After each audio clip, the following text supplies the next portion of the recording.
Kaway-kaway-kaway, isang mapagpalang araw po sa ating lahat. Tara, simplihan po natin ngayon ang pagluluto. Ang aking pong lulutuin ngayon ay nilagang baboy. Na talaga namang napasarap at napadami ang aking pagkain ngayong araw na ito. At sinamahan ko pa ng sasawan na patis na may kasamang sili.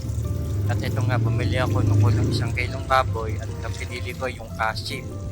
At kailangan natin hugasan maigi yung nabili nating baboy. At ito lang nga, isasalang ko na sa medyo may katamtamang apoy itong aking palalambutin na baboy. Siyempre, habang pag gumulo na yung baboy, tanggalin natin yung mga latak-latak. Tapos, tsaka ko na nilagay yung buong sibuyas, tsaka naglagay din ako ng pork cubes. Tsaka ko sinunod yung peppercorn o yung pamintang buo. At maglagay din tayo ng konting asin. Ganyan lamang kasimple ang pagluluto ng nilagang baboy. At syempre, sa pagtansya nyo na lang, kung tikman-tikman nyo na lang kung medyo may katabangan pa o pwede pa kayo magdagdag ng para pang pakonting alat. Kapag pala ako nagpapalambot tulad ng nilaga o kaya sinigang, gusto ko sa baboy yung tamang lambot lang. Ayoko nung sobrang lambot, parang nadudurog na yung taba. Tapos nung tila malambot na yung baboy, naglagay na ako ng patatas, saka isinunod ko na rin yung string beans.